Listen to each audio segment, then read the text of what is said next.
Yun, magugulat kayo dito mga bossing. 2024 model RS125Fi. Tatlong shop na daw po yung pinanggalingan ni bossing dito at gumagastos na rin siya ng mahigit 6,000 pero hindi po nakatino yung unit niya. 6,000 odo, 6,000 na rin ginastos. Match na match. Sa binuksan pala po sir, anong ginawa dito?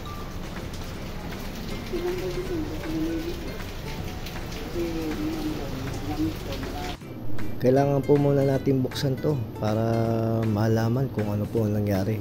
Yan po, napakabata ng unit ni sir para magkaroon ng issue na ganyan. Sana 6K odo, ultimo spark plug di na makita.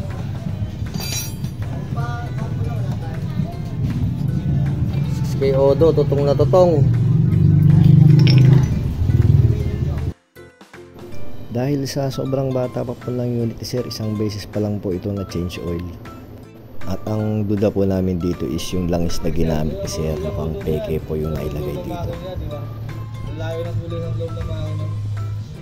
Ayan yung makina mo sir na kulay itim. Kung binuksan to sir, di ganito to? Nya. Tutong lahat. Bakit hindi naman ganyan? So ito po, isa po ito sa dahilan kung bakit nagkaroon ng tama at nag-ingay po yung kanyang cylinder block. Barado rin po yung mga oil outlet nito.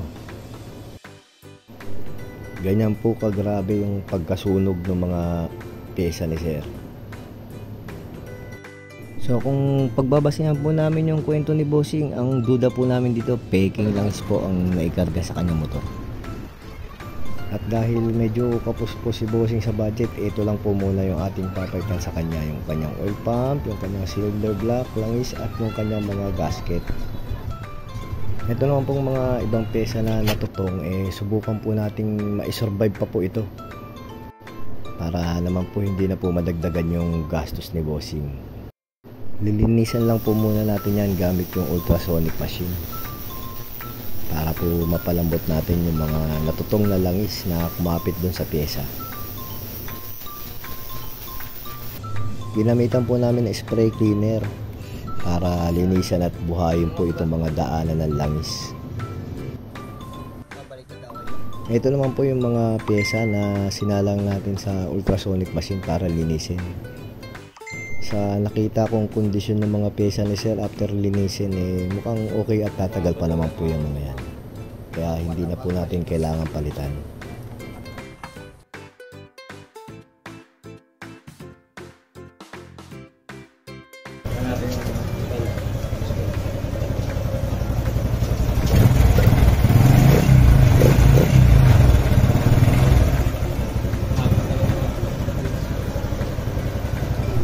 Running na po yung unit dito ni sir. Ang problema na lang po natin is may konting hagot dahil ginawa po yung kanyang TPS. Kaya kailangan po natin i-reset ng kanyang TPS at PCU. Dito po all goods na yung unit ni sir. At dahil pinalitan po natin to ng bagong cylinder block, so balik sa break-in period ulit si sir. Kung kayo po ay naghahanap ng genuine parts, visit lang po kayo dito along Commonwealth Avenue. Available din po yan sa aming Shopee store. Salamat po mga baba.